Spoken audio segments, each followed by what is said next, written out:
Today's America with your host, Don Zelikowski.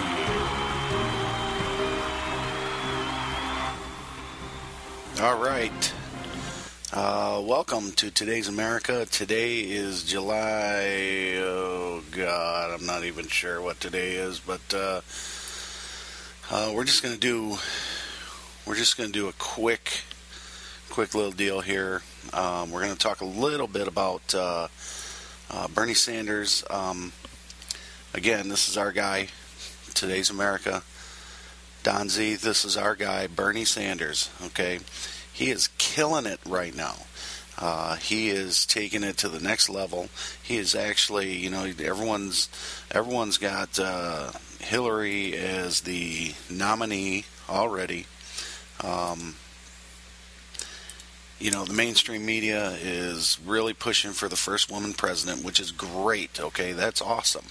And we've just had 2 terms of the first African American president ever.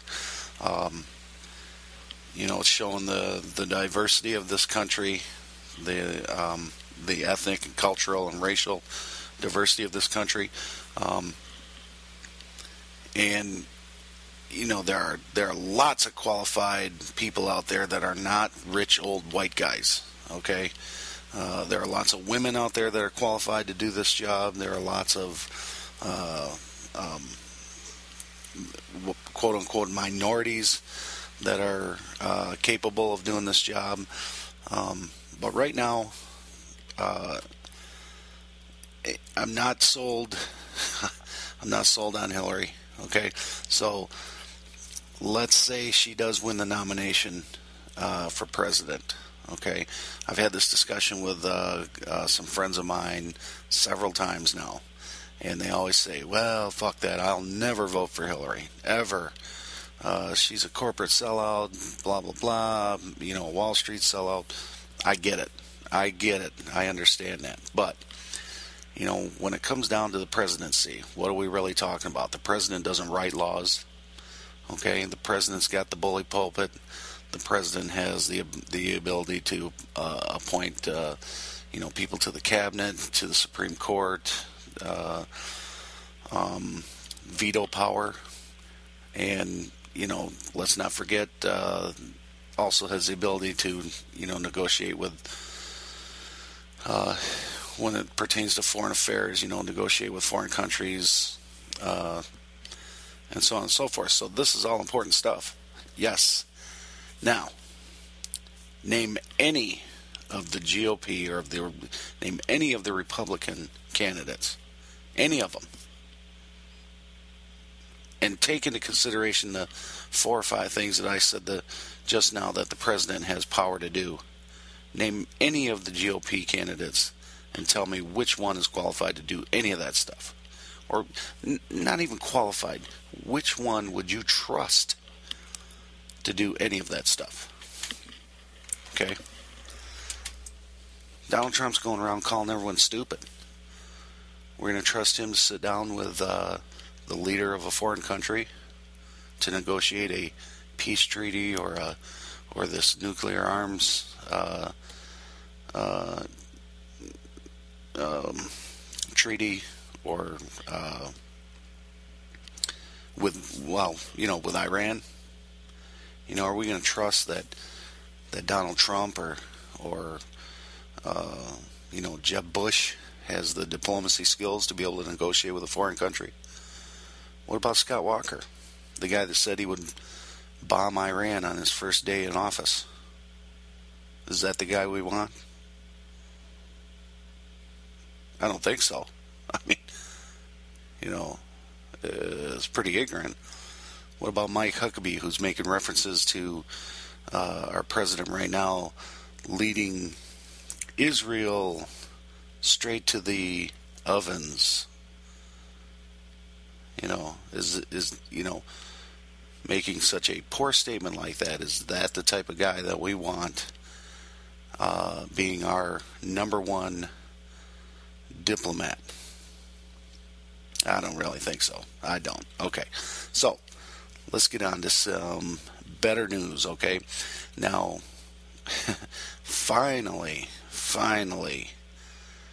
since his numbers are going through the roof, Bernie Sanders is now starting to get some interest and some press, some positive light from the mainstream media. Okay, now as much as I hate the mainstream media and as much as you hate the mainstream media, so what? That doesn't matter, because the mainstream media is still a key component to try and get somebody a favorable rating, get them in the White House, get them elected, whatever.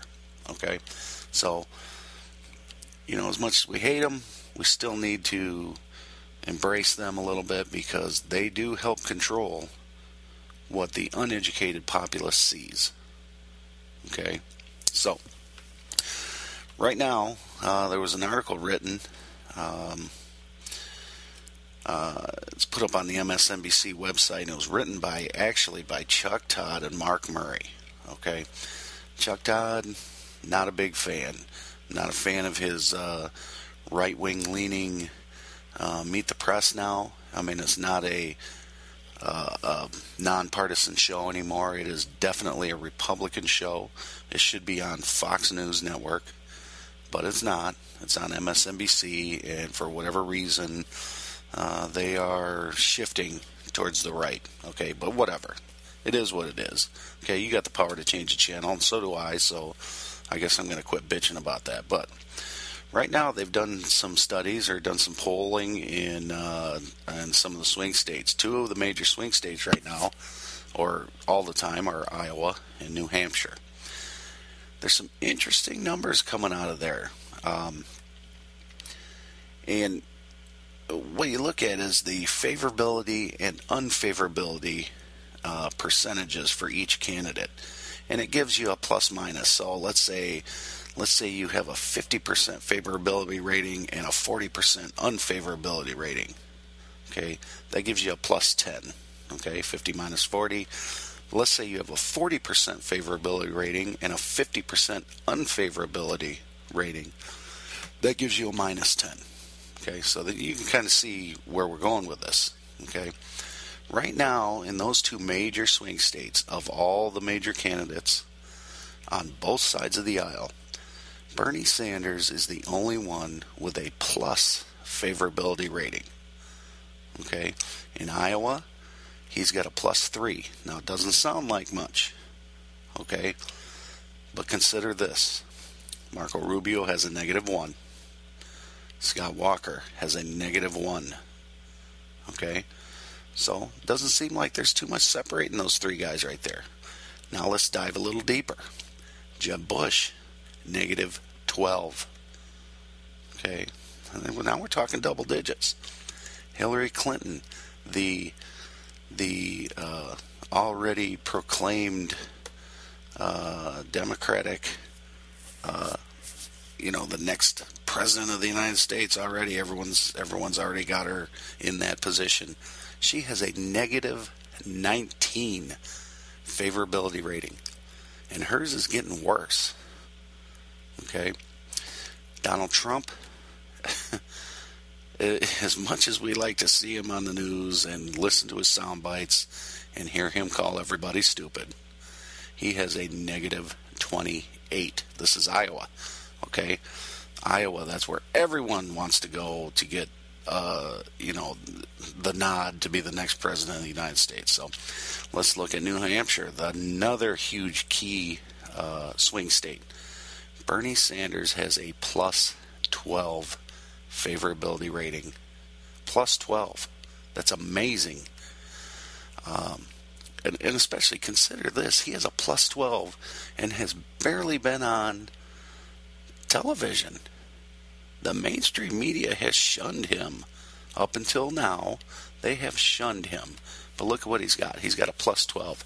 And what does that tell you? That tells you that the people that are hearing his message are spreading the word. They are understanding that he is honest. They are understanding that he is not a corporate sellout, a Wall Street sellout. They're understanding that he wants to do what's right for America and right for you and right for the working class. That's why he's got a plus 12. And I'll guarantee you that plus 12 is going to get even larger. Okay? So let's talk about the other candidates. Jeb Bush has a -5. Okay, so he went from -12 in Iowa, -5 in New Hampshire. Scott Walker -6, Marco Rubio -6, Hillary Clinton -20. Okay, she has -19 in Iowa, -20 in New Hampshire. Unbelievable. And of course, the Donald -40 in New Hampshire. Okay, so he's not well liked in New Hampshire. Okay, so the Quinnipiac polls, I mean, they just got some funky ass polls, but basically they're all saying the same thing. One of the interesting things is when they do some polling where they compare two different candidates, like for example, Hillary Clinton versus Marco Rubio. Okay, and they give out some numbers, and they ask the question, if the election for president were being held today and the candidates were Clinton and Rubio, for whom would you vote? Okay, and then whoever they're calling on the phone, they say this and that. The interesting part to me is like the bottom row says don't know, not applicable. Okay, so in other words, whoever they're questioning at whatever particular phone call, they would say, hey, I don't know, any of these candidates or whatever. Maybe they're just unaware, they don't follow politics, they don't, maybe their head's in the sand somewhere, whatever. Okay, now all of these scenarios with two different, Clinton and Bush, Clinton and Rubio, Clinton and Walker, Joe Biden and this, blah, blah, blah, whatever. All the don't knows are all single digits. Okay? Single digit percentages. Now, we scroll down to the scenario with Bernie Sanders versus Jeb Bush versus Scott Walker versus Marco Rubio. Okay, here it is. 10%, 11%, 12%, 13%, 9%.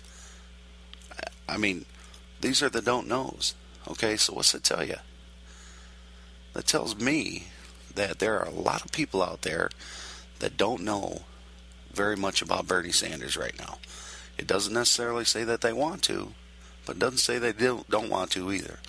But this is the power of the mainstream media. They are not putting out very much information about Bernie Sanders, and it's showing up in these polls right here. So my suggestion to you, if you're listening to this podcast, share it with your friends. Get the word out there. All right, if we're going to have a chance at putting someone in the White House that is not a corporate sellout, someone who has the best interests, the middle class best interest in mind, the working class best interest in mind, then we got to make a push here.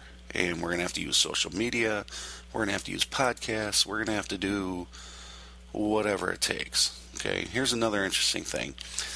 Here's a headline from the Sun Herald, and it says Bernie Sanders Kenner rally. So it must have been in Kenner, Louisiana. His Kenner rally brings 4 times more people than Jindal's Kenner rally.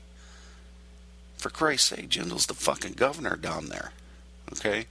Who, for some reason, thinks that he's qualified to run for president of the United States.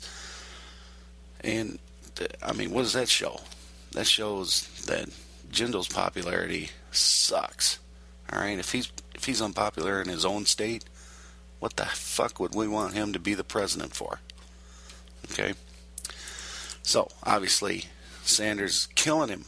He's killing the numbers. I mean, Louisiana is a red state, red state. Okay, here's something that Sanders said during his speech there at the rally. Somebody told, and I quote, okay, somebody told me Louisiana was a conservative state. Well, guess what? I think my colleagues in the Democratic Party have